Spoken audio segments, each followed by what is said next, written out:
Bismillahirrahmanirrahim. Assalamualaikum warahmatullahi wabarakatuh. Selamat pagi dosen dan teman-teman yang berbahagia. Pertama-tama, marilah kita panjatkan puja dan puji kehadirat Allah Subhanahu wa taala yang telah memberikan kita kesehatan hingga pada hari ini. Adapun topik yang akan kami bahas adalah asbabun nuzul. Perkenalkan, nama saya Muhammad Imam Firmansyah sebagai moderator pada hari ini. Saya akan membimbing jalannya diskusi ini. Adapun anggota kelompok saya adalah Cindy Putri Jayanti, Fatimatus Azahroh, Hari Prasetyo, Enggar Sintia Awang Ningtyas. Marilah kita buka diskusi pada hari ini dengan bacaan basmalah. Bismillahirrahmanirrahim. Sebelumnya, terima kasih kepada moderator. Perkenalkan, nama saya Cindy Putri Jayanti. Saya akan menyampaikan materi mengenai asbabun nuzul. Yang pertama adalah pengertian asbabun nuzul. Ungkapan asbab an-nuzul merupakan idafah dari kata asbab dan nuzul. Secara etimologi, asbab an-nuzul adalah sebab-sebab yang melatar belakangi terjadinya sesuatu. Meskipun segala fenomena yang melatar belakangi terjadinya sesuatu dapat disebut asbab an-nuzul, dalam pemakaiannya, ungkapan asbab an-nuzul khusus dipergunakan untuk menyatakan sebab-sebab yang melatar belakangi turunnya Al-Quran, seperti halnya asbab al-wurud secara khusus digunakan bagi sebab terjadinya hadis. Banyak pengertian terminologi yang dirumuskan oleh para ulama, diantaranya oleh Subi Salih, lalu oleh As-Sabuni, lalu oleh Az-Zarqani, dan yang terakhir oleh Mana al-Khatan. Yang kesimpulannya, asbabun nuzul adalah kejadian atau peristiwa yang melatar belakangi turunnya ayat Al-Quran dalam rangka menjawab, menjelaskan, dan menyelesaikan masalah-masalah yang timbul dari kejadian tersebut. Asbab an-nuzul merupakan bahan sejarah yang dapat dipakai untuk memberikan keterangan terhadap turunnya ayat Al-Quran dan memberikannya konteks dalam memahami perintah-perintahnya. Sudah tentu bahan-bahan ini hanya melingkupi peristiwa pada masa Al-Quran masih turun. Untuk selanjutnya akan dilanjutkan. Saya menjelaskan, yaitu Al-Quran adalah sebuah kitab suci bagi orang Islam, baik ketika masih hidup Rasulullah SAW maupun sesudah beliau wafat sampai sekarang, baik yang ada di kawasan Timur Tengah sampai di benua Eropa. Al-Quran yang dulu sampai sekarang masih tetap sama. Para sejarawan dan kritikus sejarah, baik yang orientalis maupun dari ilmuwan Islam sendiri mencoba melakukan penelitian, menulis dan mengangkat tema sentral yaitu Al-Quran dengan berbagai sudut pandang. Pengumpulan Al-Quran pada masa Nabi melewati 3 jenjang. Tahap pertama, zaman Nabi Muhammad SAW. Pada jenjang ini penyandaran pada hafalan lebih banyak daripada penyandaran pada tulisan, karena hafalan para sahabat radhiyallahu anhum sangat kuat dan cepat di samping sedikitnya orang yang bisa baca, tulis, dan sarananya. Oleh karena itu, siapa saja dari kalangan mereka yang mendengar satu ayat, dia akan langsung menghafalnya atau menuliskannya dengan sarana seadanya di pelepah kurma, potongan kulit, permukaan batu cadas, atau tulang belikat unta. Tahap kedua pada zaman Abu Bakar As-Siddiq radhiyallahu anhum tahun 12 Hijriah. Penyebabnya adalah pada perang Yamamah banyak dari kalangan Al-Qura yang terbunuh, diantaranya Salim bekas budak Abu Huzaifah, salah seorang yang Rasulullah SAW memerintahkan untuk mengambil pelajaran Al-Quran darinya. Maka Abu Bakar radhiyallahu anhu memerintahkan untuk mengumpulkan Al-Quran agar tidak hilang. Dalam kitab Sahih Bukhari disebutkan bahwa Umar ibn Khattab mengemukakan pandangan tersebut kepada Abu Bakar radhiyallahu anhu setelah selesainya perang Yamamah. Abu Bakar tidak mau melakukannya karena takut dosa, sehingga Umar terus-menerus mengemukakan pandangannya sampai Allah Subhanahu wa taala membukakan pintu hati Abu Bakar untuk hal itu. Dia lalu memanggil Zaid ibn Sabit radhiyallahu anhu. Di samping Abu Bakar berdiri Umar. Abu Bakar mengatakan kepada Zaid, "Sesungguhnya engkau adalah seorang yang masih muda dan berakal cemerlang. Kami tidak meragukanmu. Engkau dulu pernah menulis wahyu untuk Rasulullah SAW. Maka sekarang carilah Al-Quran dan kumpulkanlah." Zaid berkata, "Maka aku pun mencari dan mengumpulkan Al-Quran dari pelepah kurma, permukaan batu cadas, dan dari hafalan orang-orang." Mushaf tersebut berada di tangan Abu Bakar hingga dia wafat, kemudian dipegang oleh Umar hingga wafatnya, dan kemudian dipegang oleh Hafsah binti Umar radhiyallahu anhum. Diriwayatkan oleh Bukhari secara panjang lebar. Tahap ketiga pada zaman Amirul Mukminin Utsman ibn Affan radhiyallahu anhu pada tahun 25 Hijriah. Sebabnya adalah perbedaannya kaum muslimin pada dialek bacaan Al-Quran sesuai dengan perbedaan mushaf-mushaf yang berada di tangan para sahabat radhiyallahu anhum. Hal itu dikhawatirkan akan menjadi fitnah, maka Utsman radhiyallahu anhu memerintahkan untuk mengumpulkan mushaf-mushaf tersebut menjadi satu mushaf sehingga kaum muslimin tidak berbeda bacaannya, kemudian bertengkar pada kitab Allah Subhanahu wa taala dan akhirnya terpecah belah.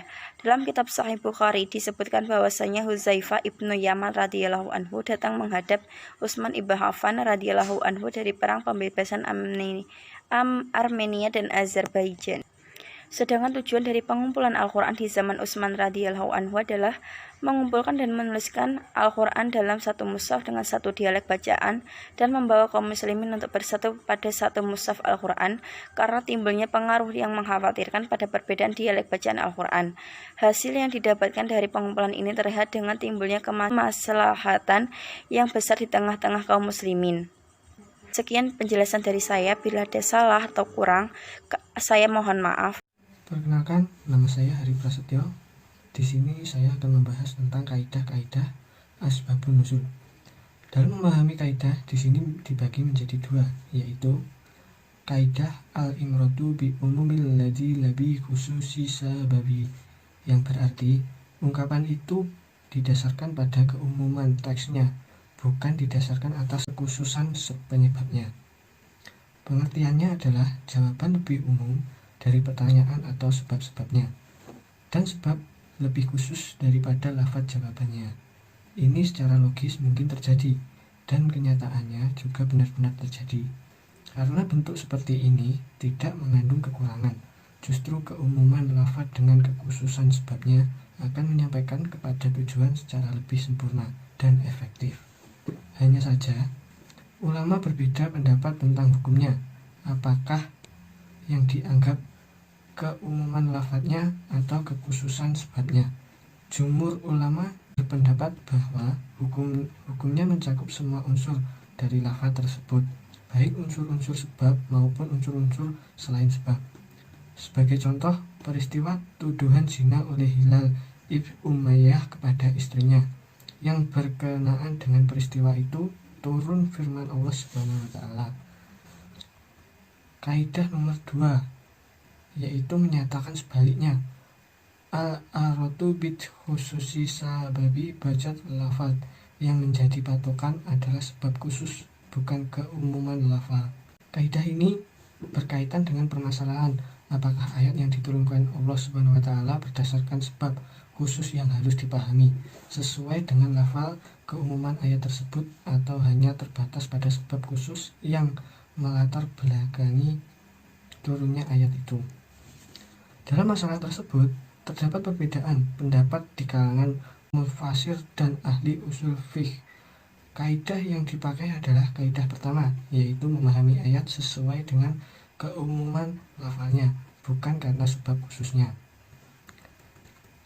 Sebagian kecil musafir dan ahli usul fikih, khususnya musafir kontemporer, berpendapat bahwa ayat itu semestinya dipahami sesuai dengan sebab khususnya, bukan berdasarkan lafalnya yang umum. Dalam kaitan dengan ini, Ridwan Asy'id, tokoh pembaru dari Mesir, menjelaskan bahwa dalam suatu peristiwa terdapat unsur-unsur. Contoh penerapan kaidah kedua, firman Allah dalam surat Al-Baqarah ayat 115. Dan kepunyaan Allah lah timur dan barat, maka kemanapun kamu menghadap, disitulah wajah Allah. Sesungguhnya Allah maha luas rahmatnya, lagi maha mengetahui.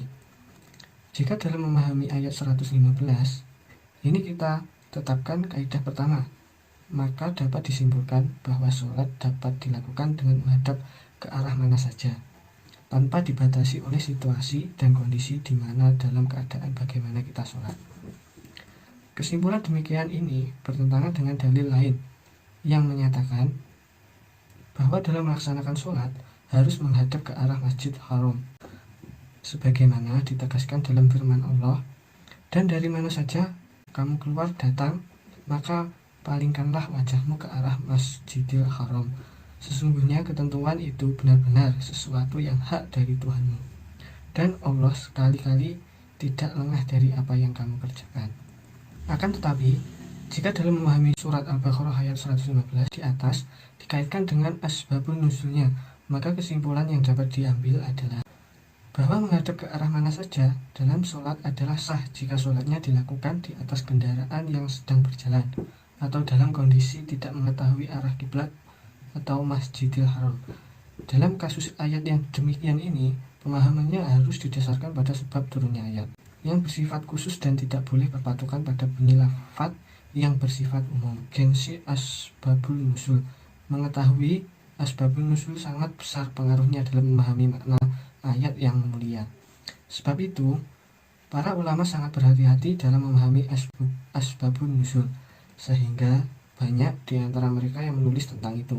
Di antara yang terdahulu ialah Ali Al-Nalma dan guru Imam Bukhari.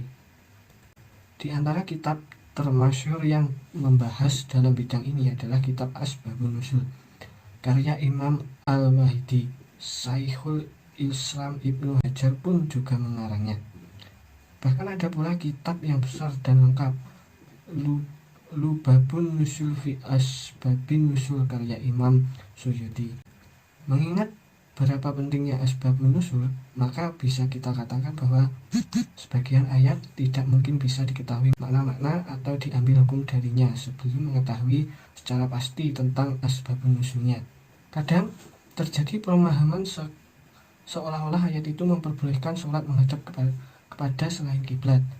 Padahal pemahaman seperti itu salah, karena menghadap kiblat itu termasuk syarat sahnya sholat. Namun dengan mengetahui sebab turunnya ayat, maka pemahaman menjadi jelas. Sesungguhnya ayat itu turun dalam kaitannya dengan orang yang dalam bepergian, di mana ia kehilangan kiblat, tidak tahu arahnya.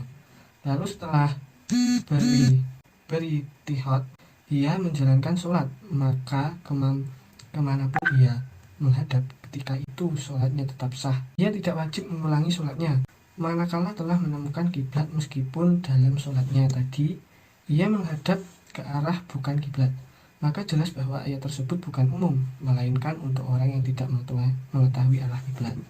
Contoh lain, beberapa pentingnya mengetahui asbabun nuzul untuk memahami suatu ayat, yaitu firman Allah Azza wa Jalla, yang artinya tiada berdosa orang-orang yang beriman dan mengerjakan yang baik-baik, karena mereka telah meminum arak dahulunya. Jika mereka telah bertakwa dan beriman serta mengerjakan yang baik-baik, kemudian mereka bertakwa dan beriman, kemudian bertakwa dan berbuat kebajikan, Allah mengasihi orang-orang yang berbuat kebajikan. Perkenalkan, nama saya Inggris Cynthia Waningtyas, NIM 126101201070. Di sini saya akan menjelaskan tentang fungsi dan kegunaan asbabun nuzul. Asbabun nuzul berkisar pada dua hal, yaitu yang pertama, pada saat peristiwa itu terjadi, maka turunlah ayat Al-Quran yang menerangkan tentang peristiwa tersebut. Dan yang kedua, pada saat Rasulullah SAW ditanya mengenai suatu hukum, maka turunlah ayat Al-Quran sebagai penerang atau penjelas hukum. Syekhul Islam Ibnu Taimiyah berpendapat dengan mengetahui asbabun nuzul dapat membantu kita dalam mempelajari pesan-pesan yang terkandung dalam ayat Al-Quran. Beliau berkata, pengetahuan tentang asbabun nuzul suatu ayat dapat memberikan dasar yang kukuh untuk mendalami makna ayat Al-Quran. Ibnu Daqiq Al-Aid berkata, keterangan-keterangan tentang sebab turunnya ayat merupakan cara untuk memahami makna-makna ayat Al-Quran. Sedangkan menurut Al-Wahidi, tidaklah mungkin mengetahui suatu tafsir ayat tanpa mengetahui dahulu sebab peristiwa dan turunnya ayat tersebut. Gunaan dari asbabun nuzul, yaitu yang pertama adalah kaum muslimin dapat dengan mudah mengemukakan tafsir dan pemahaman suatu ayat. Yang kedua, membantu dalam memahami ayat-ayat Al-Quran dan menghilangkan keraguan tentangnya. Yang ketiga, mengetahui hikmah rahasia yang terkandung dalam pensyariatan hukum dalam ayat Al-Quran. Dan yang keempat, mengetahui khusus dan umumnya sebuah ayat Al-Quran. Yang kelima, memudahkan untuk menghafal serta memantapkan wahyu ke dalam hati orang yang mendengarnya. Sekian penjelasan dari saya. Untuk selanjutnya, saya serahkan kepada moderator. Demikian tadi presentasi kelompok kami. Untuk yang selanjutnya, sesi tanya jawab. Kami persilahkan.